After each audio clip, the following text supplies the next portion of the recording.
Are Man United back? 6 reasons why Ruben Amorim's improving Red Devils can be surprise Premier League title challengers this season. Opinion. Manchester United Premier Leaguer Amorim M. Cunha B. Bumo Ahmad S. Lamens. Features. The aim has to be winning the Premier League. I know people will be questioning me for saying it after last season, but it has to be that.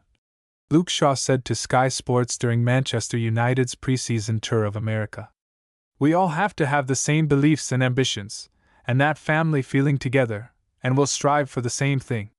That was not just a questionable declaration. It was borderline delusional after the worst campaign in the club's entire history. Shaw's comments initially aged like milk, as United won just 2 of their opening 6 Premier League games of the 2025-26 campaign. A woeful 3-1 defeat at Brentford left Ruben Amorim's side languishing in 14th at the end of September, and the large majority of the fanbase were calling for the Portuguese manager to be dismissed. But everything has changed over the last month. The Red Devils finally sparked into life by dispatching high-flying Sunderland 2-0 at Old Trafford, before ending a 9-year winless run at Anfield and Amorim's hunt for the first back-to-back league victories of his turbulent reign. United made it 3 on Saturday, beating Brighton 4-2 to climb into the European spots, 6 points behind early pace-setters Arsenal. The Seagulls threatened to complete a sensational comeback late on, but Bryan Mbeumo made the points safe in the end, and it was no less than the home side deserved. I think they are more confident, Amorim told reporters when asked what has driven the recent improvement in his players.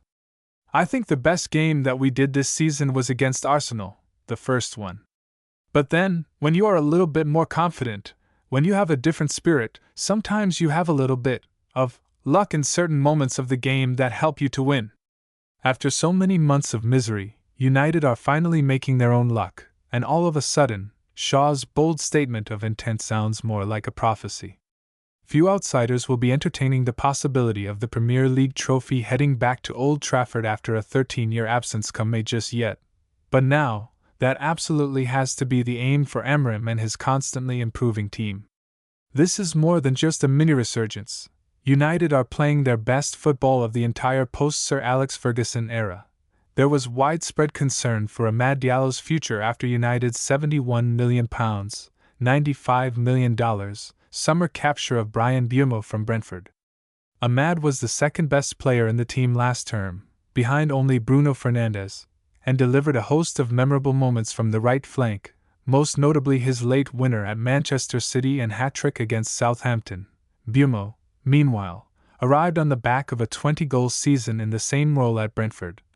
And it was difficult to see how Amorim could fit the Cameroonian and Amad into the same starting 11.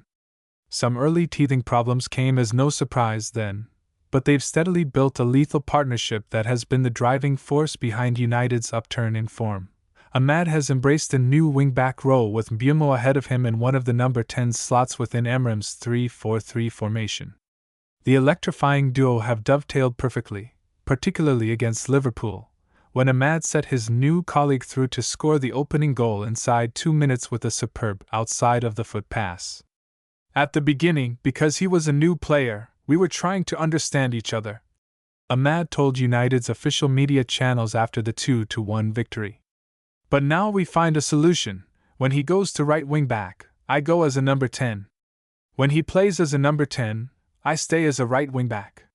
So I think now we have a very good relationship, even outside the pitch. This is, also, very important. That natural rapport shines through in their body language, and if one of them doesn't find a breakthrough in the final third, the other will. Amad's numbers have reduced because he now has to do more work defensively, but that's a small price to pay for facilitating Mbeumo's swift integration. The former Brentford ace is fast emerging as the best value signing of the summer in the Premier League, with 6 goal contributions from his first 10 games, including a brilliant brace against Brighton. Mbeumo and Amad will be expected to head off to the Africa Cup of Nations, which runs from December 21st to January 18th. But if United can stay in touch with Arsenal in their absence, there is every chance they could combine to sustain a title charge through the second half of the season.